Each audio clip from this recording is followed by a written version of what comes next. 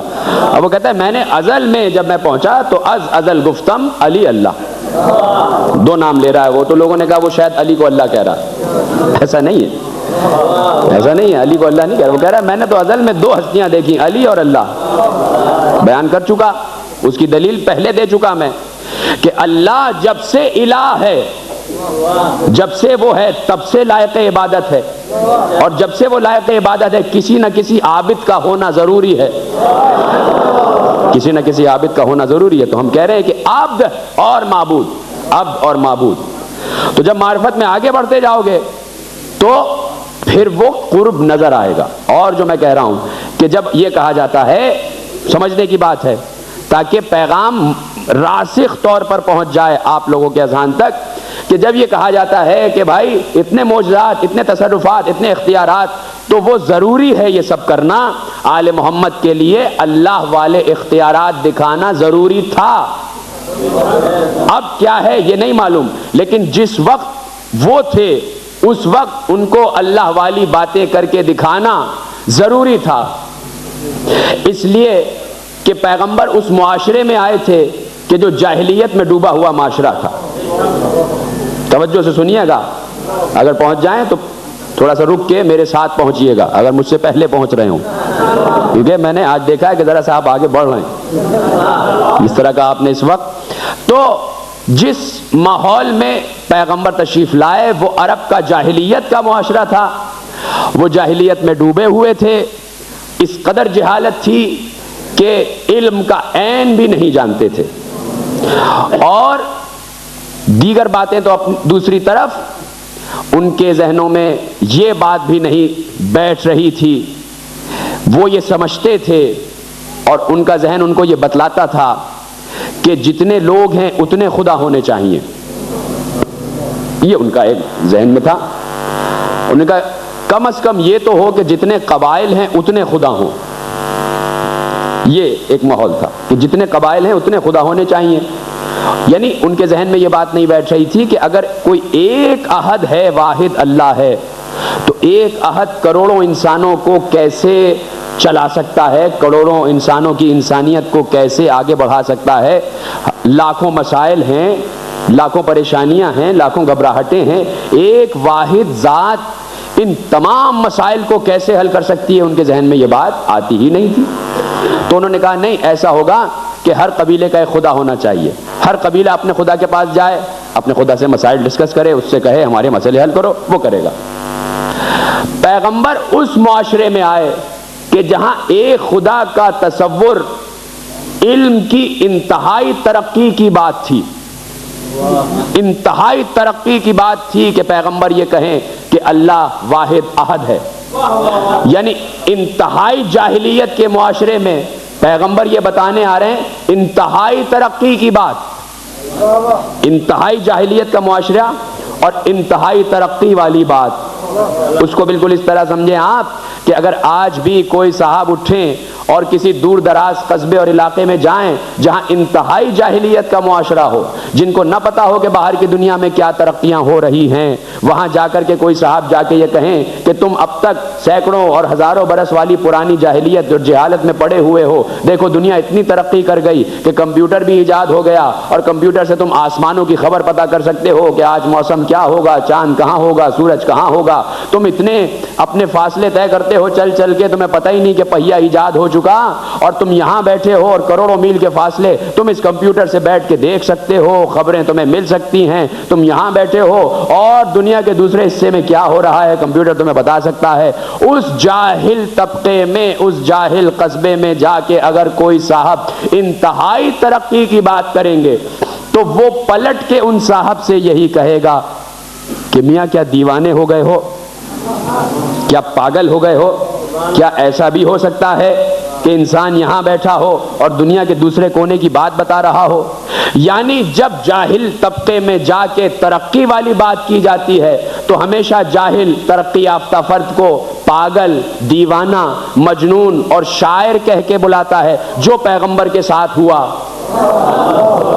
پیغمبر نے انتہائی ترقی کی بات بتائی کہ اللہ ایک ہے، انہوں نے کہا یہ تو دیوانہ ہے، یہ تو پاگل ہے، یہ تو مجنون ہے، یہ تو شاعر ہے، نعوذ باللہ، یہ کیسے ہو سکتا ہے؟ یعنی انتہائی جاہلیت کے معاشرے میں انتہائی ترقی کی بات۔ اب اگر ان صاحب کو، اس قصبے والوں کو یہ یقین دلانا ہے کہ ایک ایسی ایجاد ہو چکی ہے کہ جس کے ذریعے سے تم ایک علاقے میں بیٹھ کر دنیا کے دوسرے کونے کی بات بتا سکتے ہو، تو مجھے آپ یہ بتائیں کہ وہ اس علاقے والوں کو، ان جاہل معاشرے کو کیسے یقین دلائے گا؟ یا تو وہ خود وہاں پر کمپیوٹر بنا کے دکھائے، یا اپنے علاقے سے کمپیوٹر لا کے دکھائے کہ یہ ہوتا ہے کمپیوٹر اور دیکھو اس طرح خبر آتی ہے۔ پیغمبر کے لیے بھی یہی مسئلہ تھا، وہ بتا رہے تھے اللہ ایک ہے جو رازق بھی ہے، رحیم بھی ہے، کریم بھی ہے، اور تمام مسائل تمہارے حل کرتا ہے ایک عہد ہوتے ہوئے۔ پیغمبر ان کو کیسے یقین دلاتے؟ دو طریقے تھے، یا تو اللہ کو بلا کے دکھا دیتے یا خود اللہ بن کے دکھاتے۔ یا تو اللہ والے کام کر کے دکھاؤ، اور انہوں نے وہ پوچھا، اللہ کو بلا تو سکتے نہیں، اللہ آ تو سکتا نہیں، اس نے کہا وہ اللہ نہیں جو سما جائے کسی چیز میں۔ تو اب اللہ نے اس دن کے لیے ہر وہ اختیار دے کے بھیجا کہ اللہ کو یہ نہیں معلوم تھا کہ ابو جہل پلٹ کے یہ پوچھے گا، یہ کیسے ہو سکتا ہے؟ معجزات طلب کیے جائیں گے، اور پیغمبر سے معجزات طلب کیے گئے کہ تم جب یہ کہتے ہو کہ اللہ کے پاس اتنے اختیار ہیں تو ٹھیک ہے، تم چاند کو 2 ٹکڑے کر کے دکھاؤ۔ یہ کام کیا آپ کر سکتے ہیں؟ نہیں کر سکتے۔ تو آپ تو کہہ رہے ہیں کہ پیغمبر آپ جیسا ہے۔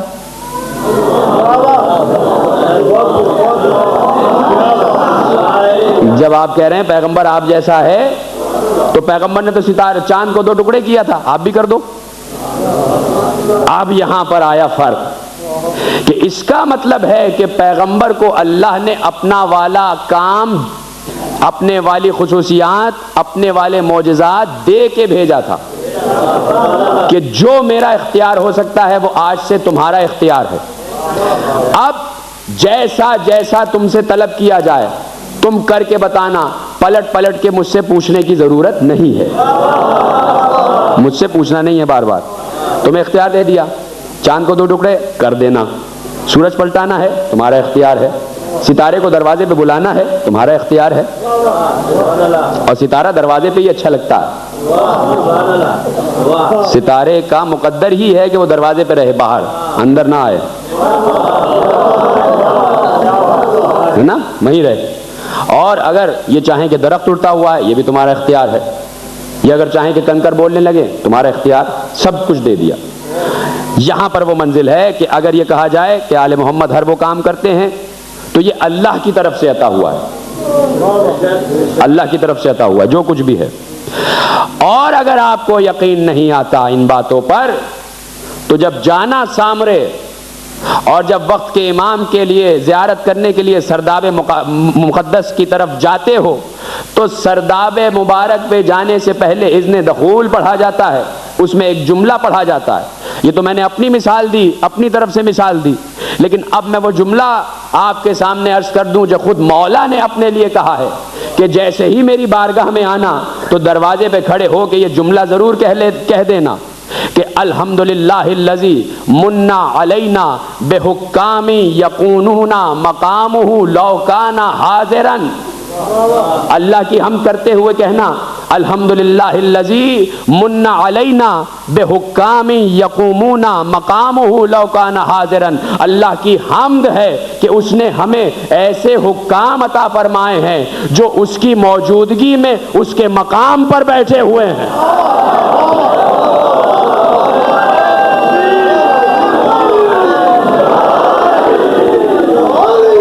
پڑھیے جملہ،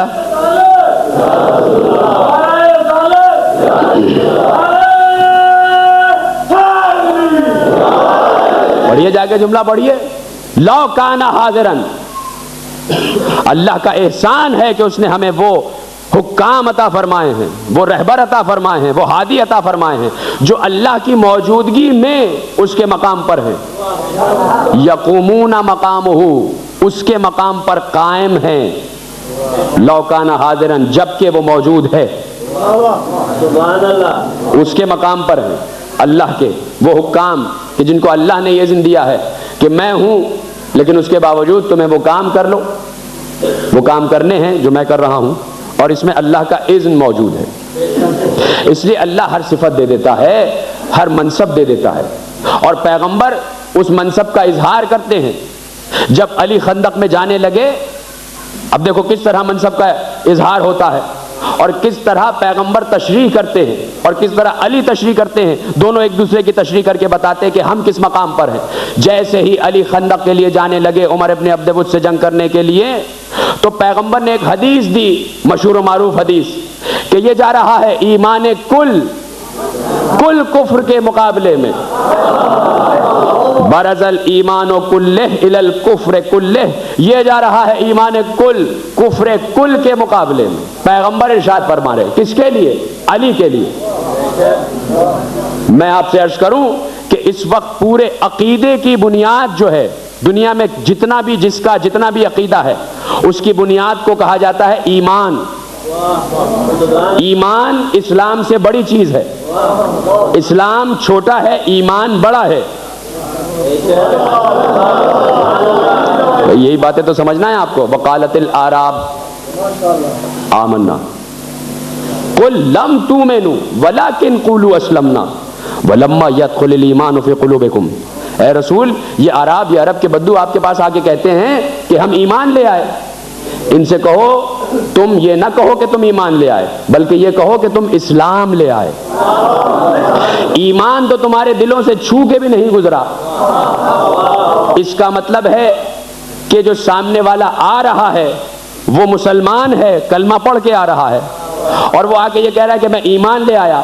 اللہ کہہ رہا ہے ایمان کی ڈگری بڑی ہے، ابھی بڑی ڈگری تمہارے دل میں داخل نہیں ہوئی۔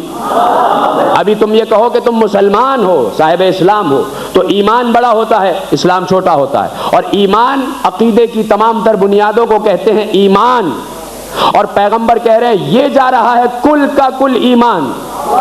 اس میں پیغمبر نے تخصیص نہیں کی کہ آج کے دور کا کل ایمان، یہ نہیں کہا کہ آج کے دور میں جتنا ایمان ہے یہ جا رہا ہے۔ پیغمبر نے کہا کل ایمان، جب سے ایمان تھا اور جب تک رہے گا یہ جا رہا ہے۔ اس میں آدم کا ایمان بھی شامل، نوح کا بھی شامل، ابراہیم کا بھی شامل، تمام انبیاء کا شامل، اور خود رسول کا ایمان بھی شامل۔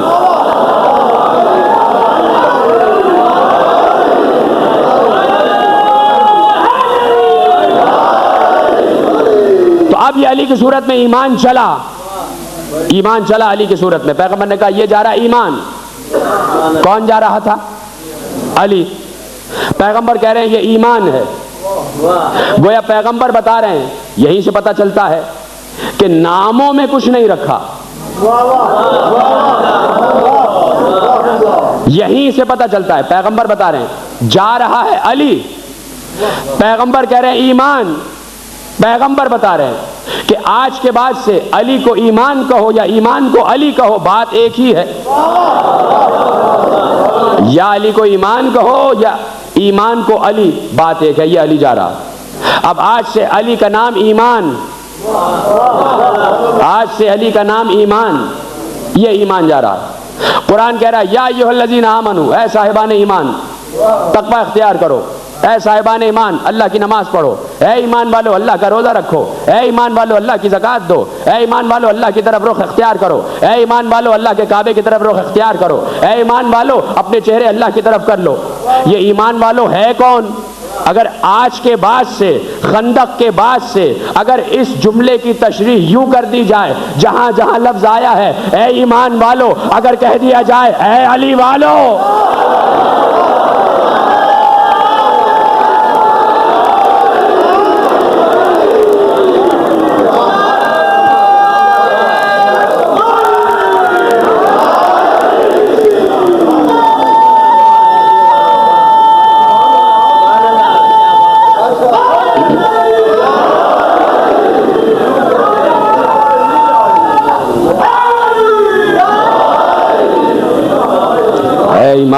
اے ایمان والو، یعنی جہاں بھی اللہ گفتگو کر رہا ہے یہیں سے پتہ چلتا ہے کہ ربط اس کا کیا ہے علی کے ساتھ۔ وہ جب بھی کوئی اپنی اچھی بات بتاتا ہے تو صرف علی والوں کو مخاطب کر کے بتاتا ہے، یا ایھا الذین آمنوا، یا ایھا الذین آمنوا، اے ایمان والو، اے ایمان والو۔ تو ان سامنے کی باتوں سے بھی معرفت تو کامل ہوتی ہے نا بھائی. اگر آپ کو بلند باتیں اور زیارت کے جملے سمجھ میں نہیں آ رہے تو قرآن تو سمجھ میں آ رہا ہے نا. اگر آپ کو وہ زیارت کے جملے جو خود آل محمد اپنے بارے میں ارشاد فرماتے ہیں ان پر یقین نہیں تو قرآن پر تو یقین ہے. آپ کے لیے، آپ سے مراد آپ نہیں، جہاں یہ بات پہنچ رہی ہے ان کی بات ہے. آپ نے تو اس وقت ایک معرفت کا ماحول گرم کر دیا ہے. آپ نے تو آج اس کی رت ہی بدل دی ہے.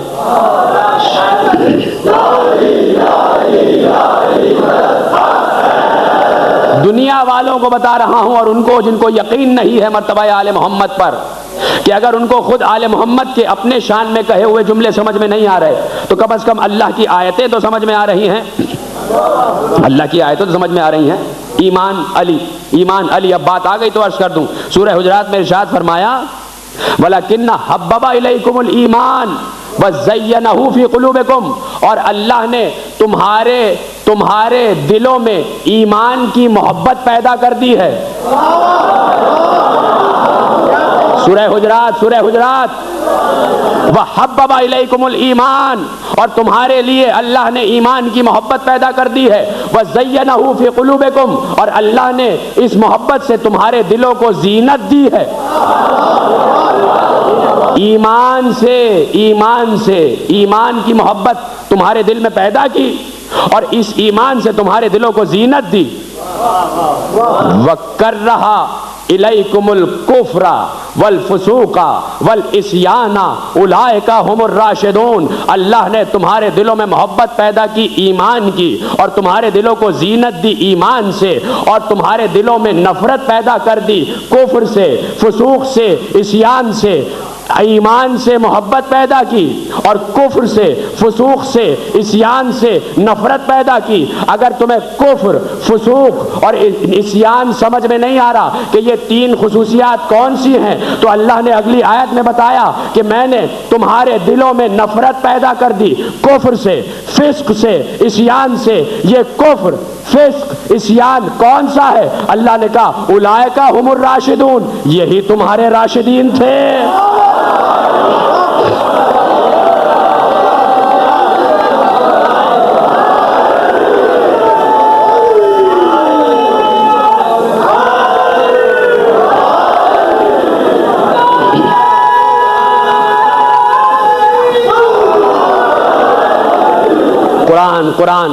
قرآن اس طرح قرآن کو سمجھا جائے.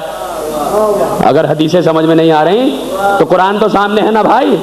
اللہ کہہ رہا ہے ایمان کی محبت دلوں میں پیدا کی ہے اور اس محبت کی کوئی اتھا کوئی حدود نہیں بتائی. محبت اور تمہارے قلب کو زینت دی ہے محبت ایمان سے.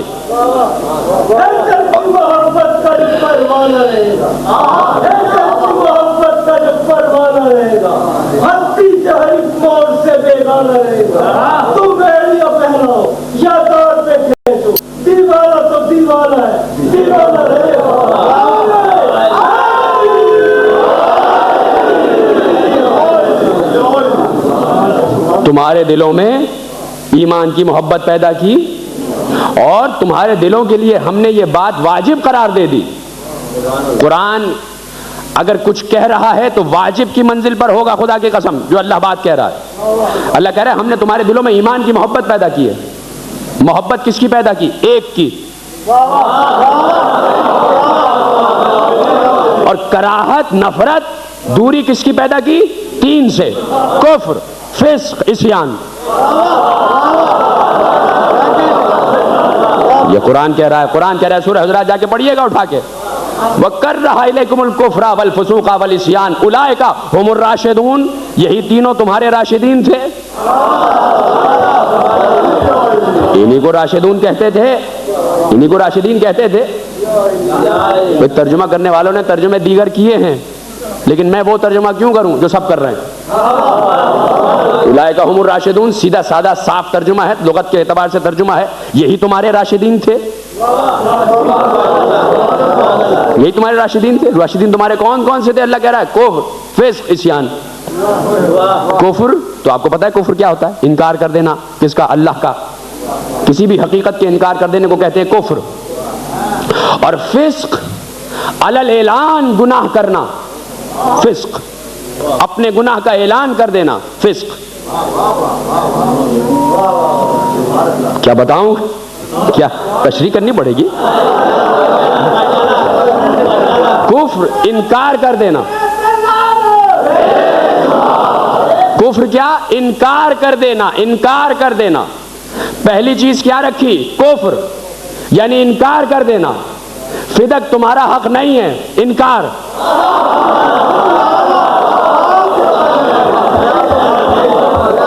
کفر، انکار، فدق تمہارا حق نہیں ہے. فسق، فسق کھل کے اعلان کرنا گناہ کا، کھل کے اعلان کرنا. پیغمبر نے متع کو حلال کیا تھا، میں حرام کرتا ہوں. کھل کے. گو کہ بدعت ہے لیکن اچھی بدعت ہے رمضان میں کھڑے ہو کے قرآن پڑھو. صحیح بخاری. فسق یعنی کھل کے گناہ کا اعلان کرنا. گو کہ پیغمبر نے نہیں کہا تھا لیکن میں کہہ رہا ہوں. فسق عصیان یعنی گناہ، گناہ. اور گناہگار جب ہوتا ہے اور کھلا ہوا گناہگار ہوتا ہے تو اگر کوئی مسلمان مر جائے تو ایک مسلمان پر مسلمان کا تشیع جنازہ، اس کا غسل، کفن، دفنانا واجب قرار پاتا. لیکن اگر کوئی کافر، کوئی گناہگار مرا ہو تو ایک مسلمان پر ضروری نہیں ہے کہ اس کا جنازہ دفنائے. علی مدینے میں موجود تھے، کسی کی لاش 3 دن تک پڑی رہی.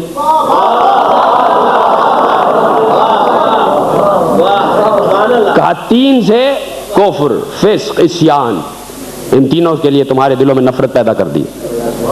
یعنی اب کچھ بھی ہو جائے تمہیں ان تینوں سے نفرت رکھنا ہے، کفر سے، فسق سے، عصیان سے. اور کچھ بھی ہو جائے ایک سے محبت رکھنا ہے، ایمان سے.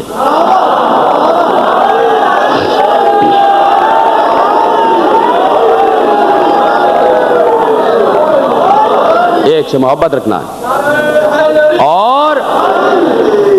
اور سورہ مائدہ میں ارشاد فرمایا، اور اگر تمہارے دل میں کہیں سے یہ آ گیا کہ تم ایمان سے نفرت کرو، ایمان کا انکار کرو، وَمَن يَكْفُرْ بِالْإِيمَانِ حَبِطَ عَمَلُهُ وَهُوَ فِي الْآخِرَةِ مِنَ الْخَاسِرِينَ.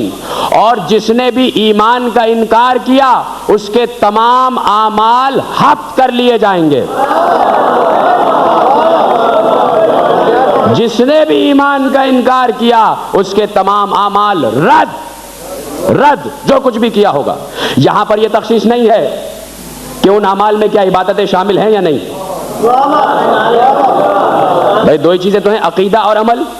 عقیدہ یعنی اصول دین کا اظہار، یہ عقیدہ. عمل فروع دین، نماز، روزہ، حج، زکوٰۃ، قوم، جہاد، تولہ، تبرع، امر بالمعروف، نہی عن المنکر، یہ عمل ہے. عمل عبادتوں کو کر کے بتانا. عقیدہ اللہ کے اصول کو زبان سے بیان کر دینا. عمل کیا ہے؟ عبادتیں. اور اللہ کہہ رہا ہے وَمَن يَكْفُرْ بِالْإِيمَانِ، اور جس نے ایمان کا انکار کیا ہم اس کے تمام اعمال رد کر دیں گے اور وہ آخرت میں نقصان اٹھانے والوں میں ہوگا. کس کا انکار؟ ایمان کا انکار. اور پیغمبر کہہ رہے ہیں ایمان کون ہے؟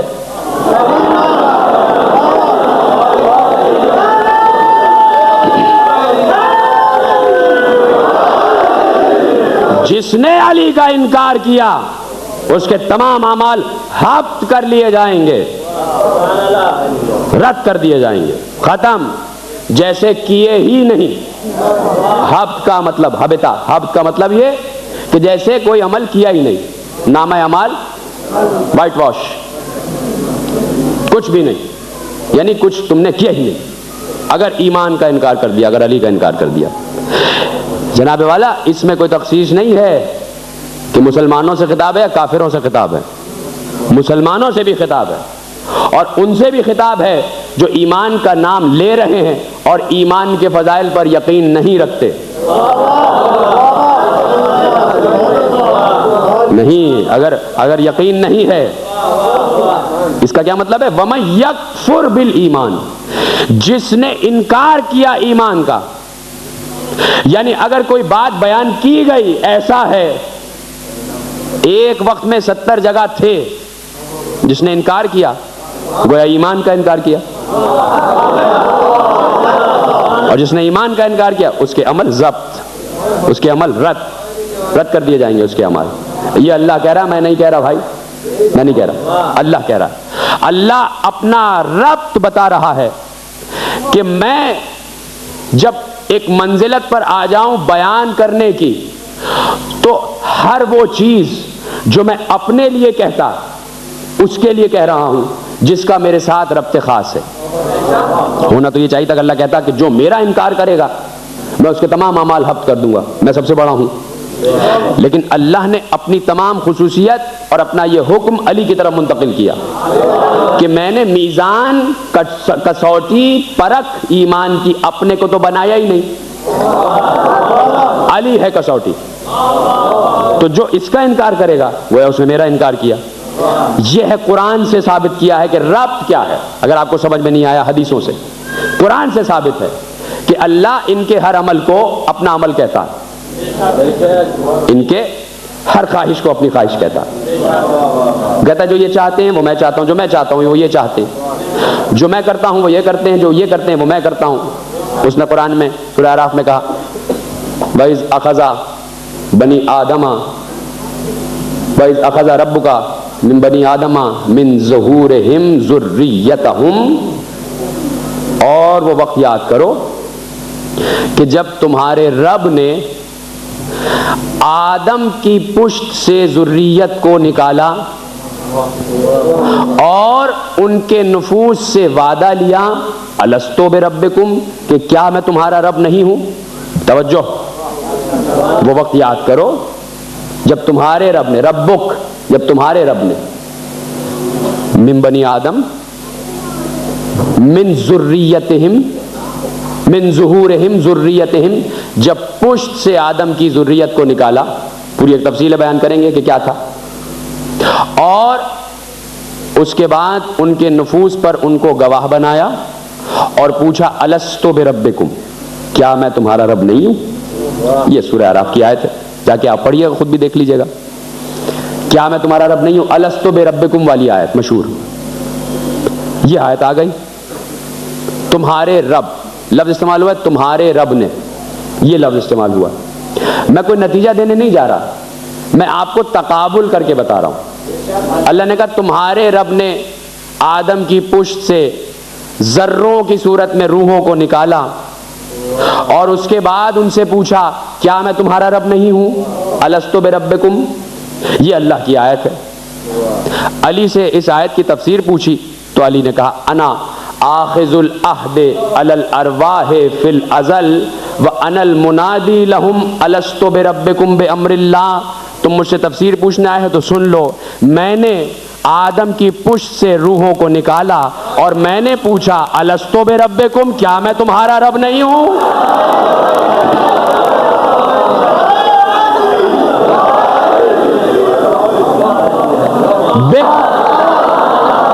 غور کیجئے گا، غور، اسی طرح میرے بھائی میرے ساتھ چلیں گے۔ اللہ نے مجھے امر دیا تھا اس لیے میں نے پوچھا، تبھی علی نے کہا بے امر اللہ، اللہ کے امر سے میں نے پوچھا، اللہ کا امر میرے پاس ہے اس لیے میں نے پوچھا الستو بربکم، کیا میں تمہارا رب نہیں ہوں؟ علی پوچھ رہے ہیں اور اللہ کہہ رہا ہے قرآن میں جب تمہارے رب نے آدم کی پشت سے روحوں کو نکالا، غور فرمائیے گا، اللہ کہہ رہا ہے تمہارے رب نے، اللہ نے اس آیت میں لفظ اللہ استعمال نہیں کیا، جہاں جس آیت میں لفظ اللہ استعمال ہو جائے اس کا اختصاص صرف ذات الہی سے ہے، اور جہاں وہ کوئی خصوصیت بیان کرے، کوئی صفت بیان کرے تو اس کا نتیجہ تم نکالو حدیث ائمہ سے۔ اللہ نے کہا تمہارے رب نے تم سے کیا پوچھا تھا جب کہ میں تمہارا رب نہیں ہوں، الستو بربکم، جب تمہارے رب نے تم سے پوچھا الستو بربکم، اور علی کہہ رہا میں نے پوچھا الستو بربکم، کیا میں تمہارا رب نہیں ہوں؟ یہیں سے تو ربوبیت کے فیصلے ہو جاتے ہیں نا، جو کل تک میں نے کہا کہ ہم اللہ کی مخلوق یعنی وہ ہمارا رب اور ہم تمہارے رب۔ کیونکہ تم ہماری مخلوق. یہ آل محمد کی حدیث بیان کر چکا, کل کی تقریر اٹھا کے دیکھ لیجئے گا. علی کہہ رہے ہیں بے امر اللہ, اللہ کا امر میرے پاس تھا اس لیے میں نے کہا کہ کیا میں تمہارا رب نہیں ہوں.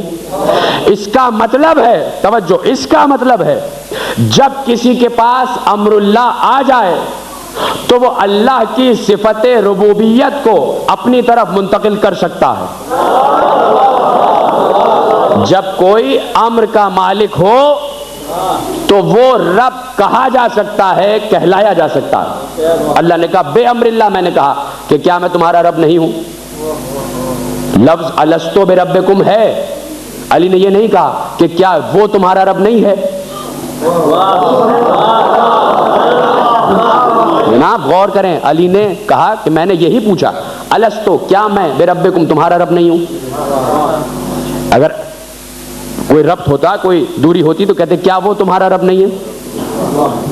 تو ربوبیت کا اختیار اور اختصاص آگے بڑھایا ہے اللہ نے. کیوں؟ اس لیے کہ امر دے دیا. جب امر دے دیا, توجہ جناب, جب امر دے دیا تو جو کچھ, جب امر دے دیا تو جو کچھ میں چاہتا, جو کچھ میں کرتا, اب وہ امر, ہر انسان اپنے امر سے تو کام کرتا ہے نا, اپنے ارادے سے کام کرتا ہے. تو اللہ کا بھی امر ہے, اللہ کا امر ہے. اب شاید آخری جملے ہوں, اب بات آگے تو عرض کر دوں. امر اللہ کا ہے, اس کو چھوڑتا ہوں اور پھر سمجھاتا ہوں کہ امر کس چیز کا نام ہے. سورہ یاسین میں اللہ نے کہا انما امرہ اذا اراد شیئا ان یقول له کن فیکون. آیت کا ترجمہ کہ جب وہ ارادہ کرتا ہے کسی چیز کا تو کہتا ہے کن, وہ ہو جاتی ہے. کہا جاتا ہے نا کہ اللہ کے لیے انما امرہ اذا اراد شیئا ان یقول له کن فیکون, جب وہ کسی شے کا ارادہ کرتا ہے تو اس کو کہتا ہے ہو جا, وہ ہو جاتی ہے. آیت میں یہ نہیں ہے کہ جب وہ کسی شے کا ارادہ کرتا ہے. سورہ یاسین کی آخری آیت میں یہ لفظ نہیں ہے کہ جب وہ کسی شے کا ارادہ کرتا ہے, نہیں. کہا انما امرہ, جب اس کا امر کسی شے کا ارادہ کرتا ہے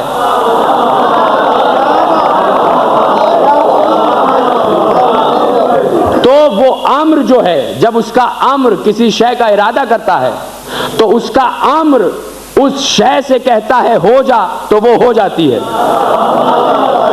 لفظ کن اللہ ادا نہیں کر رہا, اس کا امر ادا کر رہا ہے. قرآن کی آیت ہے بھائی, میں اپنی طرف سے نہیں کہہ رہا, سمجھا کریں ذرا اس کو اور قبول کیا کریں باتوں کو. اللہ کہہ رہا ہے میں نہیں کہہ رہا, میرا امر کہہ رہا ہے. انما امرہ, اس کا امر جب کسی شے کا ارادہ کرتا ہے تو اس شے سے کہتا ہے ہو جا. اس کا مطلب ہے شے اس کی نگاہ میں پہلے بن چکی ہوتی ہے, وجود کی منزل پر تب آتی ہے جب وہ کہتا ہے کن.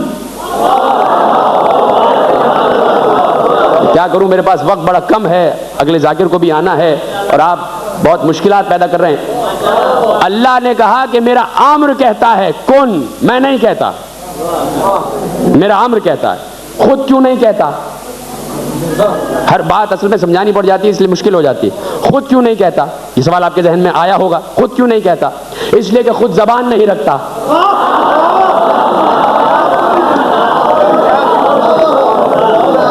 خود کی زبان نہیں ہے, کہاں سے بولے, کیسے بولے؟ اس کا مطلب ہے کہ بولنے کے لیے پہلے زبان خلق کرنا پڑے گی, اسی زبان کا نام ہے امر. علی نے کہا نحن امر اللہ, ہم ہیں اللہ کا امر.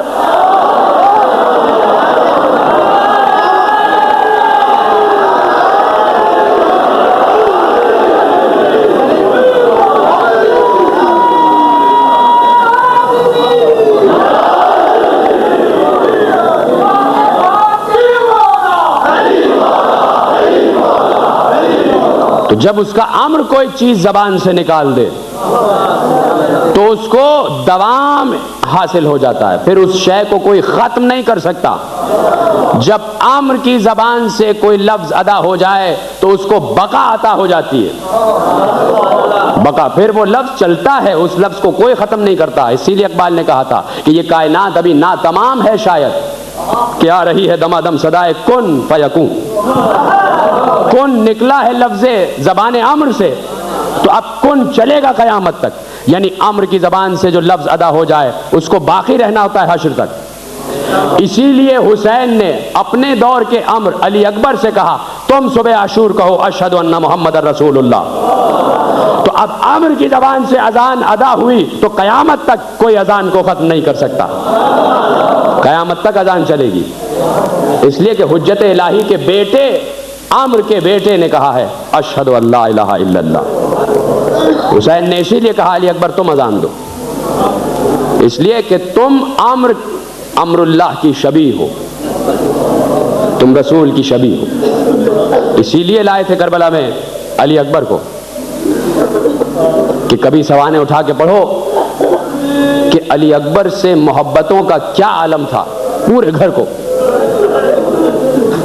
حسین کی محبت, اللہ نے حسین کی محبت کہ کہہ رہے ہیں کہ علی اکبر بخار میں تھے اور رات بھر حسین علی اکبر کے سرانے بیٹھے رہے, ماتھا سہلاتے تھے. علی اکبر بیٹے طبیعت کیسی ہے, بیٹے اب کیسی طبیعت ہے. علی اکبر کسی چیز کا دل چاہ رہا ہے بیٹا کھانے کا,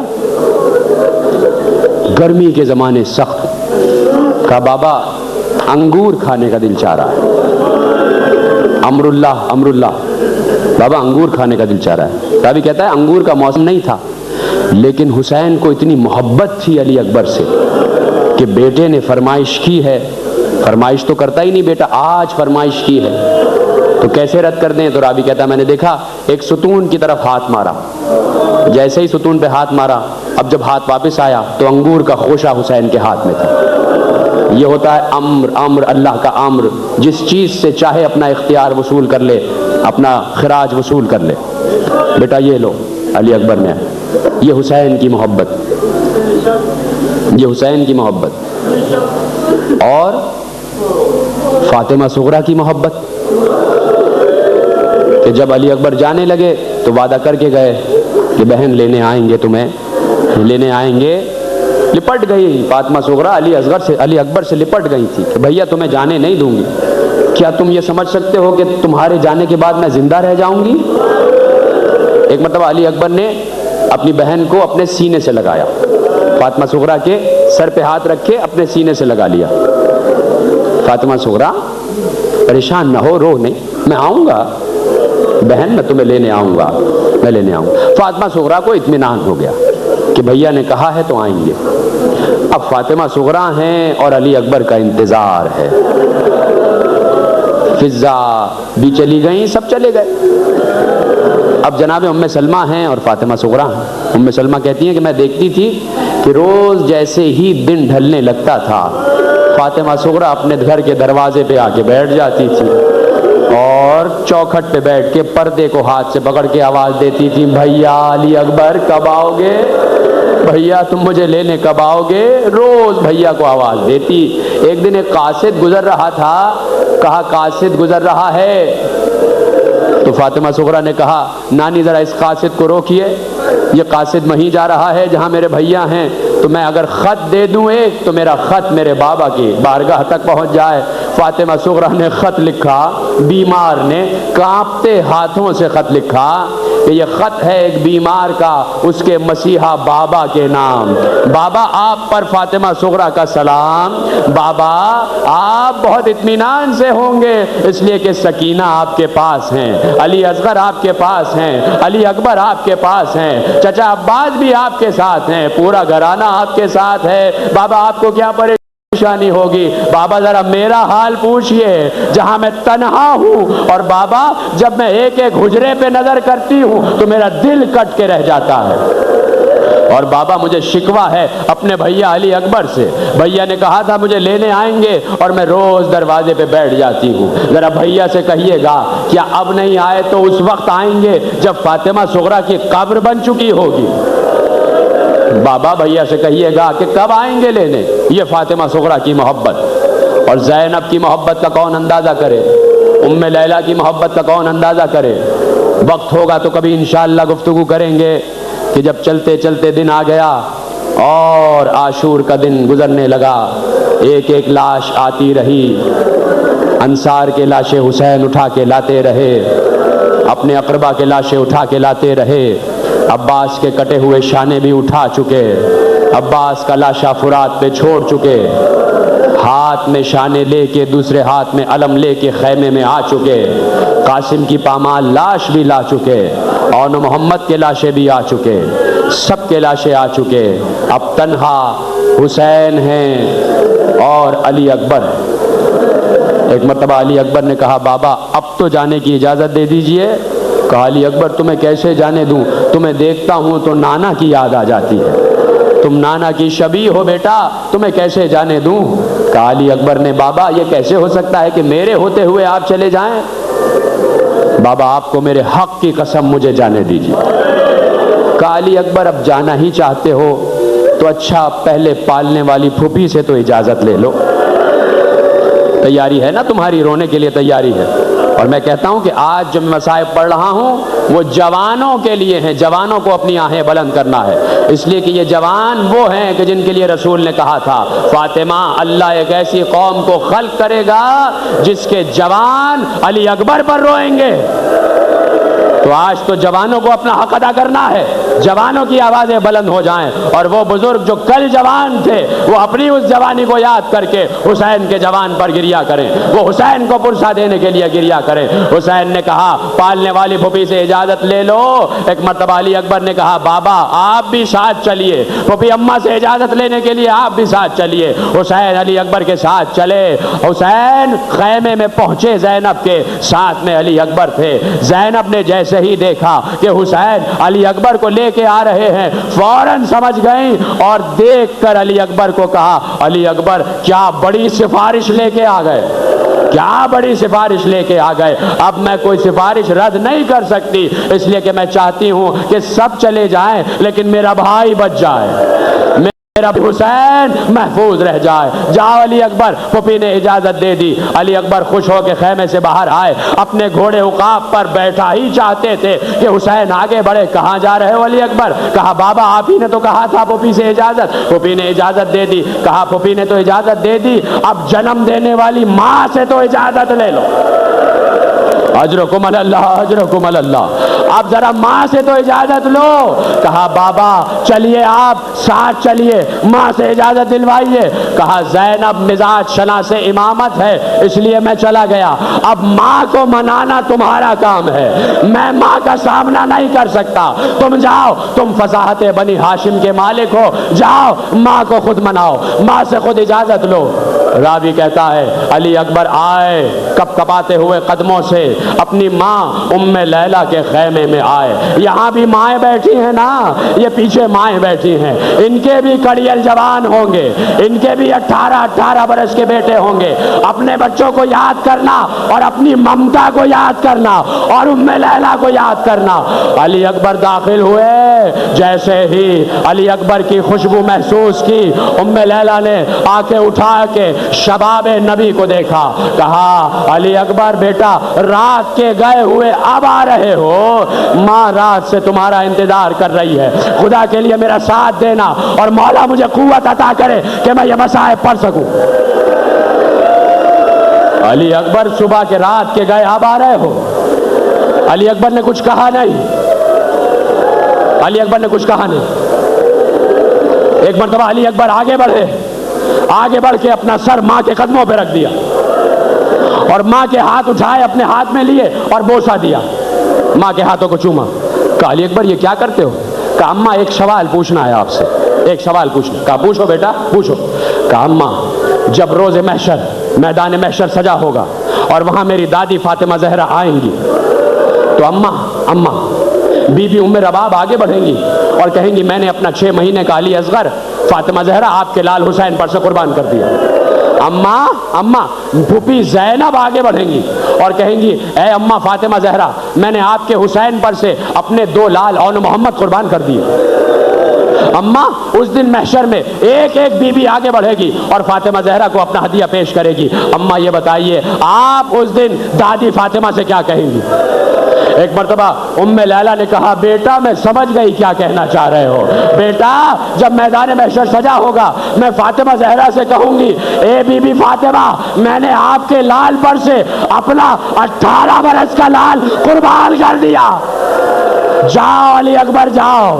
ارے میری ماں سوچے کہ ایک ماں یہ چاہتی ہے اس کا بیٹا بچ جائے.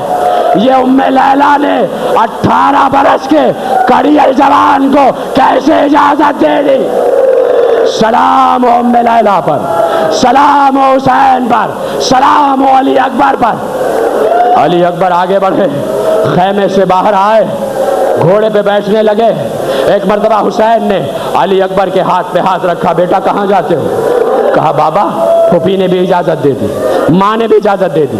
کہا اچھا، پھوپھی سے اجازت لے لی، ماں سے اجازت لے لی، تو کیا بوڑھے باپ سے اجازت نہیں لوگے؟ کیا ضعیف باپ سے اجازت نہیں لوگے؟ حسین نے علی اکبر کو گلے سے لگایا. رسول کا وہ عمامہ جو رسول اللہ معراج پہ پہن کے گئے تھے علی اکبر کے سر پہ رکھا.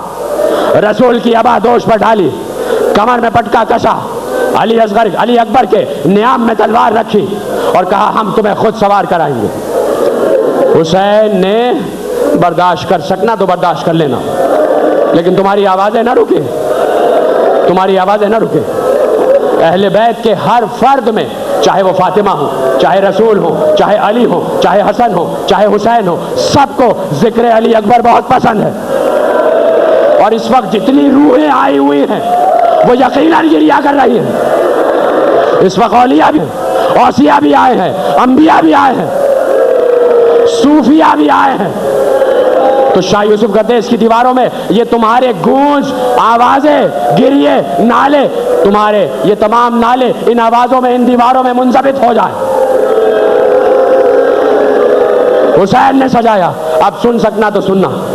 راوی کہتا ہے میں نے دیکھا کہ جب علی اکبر گھوڑے پہ بیٹھنے لگے، حسین نے رکاب پر ہاتھ رکھا. رکاب کو حسین نے پکڑا. رکاب کیا ہوتا ہے؟ رکاب وہ جگہ ہے گھوڑے کی جہاں پر پیر رکھ کے گھوڑے پہ چلا جاتا ہے. حسین نے رکاب تھامی. علی اکبر نے کہا بابا یہ کیا کرتے ہیں؟ کہا علی اکبر سوار ہو جاؤ. کہا بابا کیسے سوار ہوں؟ یہاں آپ کے ہاتھ ہیں اور میرے قدم آپ کے ہاتھ پر. کہا علی اکبر بھول گئے، یہی قدم تو کبھی میرے دوش پر بھی ہوتے تھے، میں نے تو یہ قدم اپنے کاندھے پہ بھی رکھے ہیں. علی اکبر کو سوار کرا دیا. کہا بیٹا بیٹا جاتے جاتے ہو سکے تو پیچھے مڑ مڑ کے دیکھتے رہنا. بیٹا بیٹا پیچھے مڑ مڑ کے دیکھتے. اجرکم اللہ. نہیں معلوم میں کیسے آخری جملہ عطا کروں، مولا مجھے قوت عطا کرے. علی اکبر چلے، تھوڑی دور بڑھے، پیچھے مڑ کے دیکھا، حسین کمر پکڑے ہوئے، کمر پکڑے ہوئے، گردن جھکائے ہوئے پیچھے پیچھے چلے آ رہے. علی اکبر گھوڑے کو کعبہ دے کے واپس لائے. بابا یہ کیا کرتے ہیں؟ اس طرح تو میں میدان میں نہیں جا پاؤں گا، بابا آپ واپس جائیے. کہا علی اکبر اگر تمہارا کوئی 18 برس کا بیٹا ہوتا، واپس آئے. آخری جملہ تقریر کا. علی اکبر گھوڑے سے اترے. یہ منظر زینب دیکھ رہی تھی خیمے کے دروازے سے. زینب یہ منظر دیکھ رہی تھی. علی اکبر گھوڑے سے اترے. کہا بابا ایک بات آپ کے کان میں کہنا. حسین علی اکبر کے دہن کے نزدیک اپنا کان لائے. علی اکبر نے باپ کے کان میں کچھ کہا. حسین نے جیسے ہی سنا چیخ مار کر روئے. علی اکبر گھوڑے پہ بیٹھے میدان کو چلے گئے. زینب نے دیکھا، فضہ سے کہا میرے بھائی کو بلا کے لا. فضہ دوڑتی ہوئی گئی. آقا آپ کو شہزادی یاد کرتی ہے. حسین آئے. کہا زینب نے بھیا بھیا علی اکبر نے تمہارے کان میں کیا کہا ہے مجھے بتاؤ. کہا زینب نہ پوچھو نہ پوچھو زینب نہ پوچھو. کہا بھیا تمہیں میرے حق کی قسم بتاؤ علی اکبر نے تمہارے کان میں کیا کہا جو تم چیخ مار کے روئے. کہا زینب اب پوچھ ہی لیا ہے تو سنو. دنیا کا دستور یہ ہے جب بوڑھا باپ مرنے لگتا ہے تو جوان بیٹے کو وصیت کرتا ہے. کربلا کا دستور بدل گیا. جوان بیٹا جاتے جاتے بوڑھے باپ کو وصیت کر کے گیا بابا جوان کی لاش تنہا نہیں اٹھائیے گا، میرا لاشا آپ سے نہیں اٹھ پائے گا.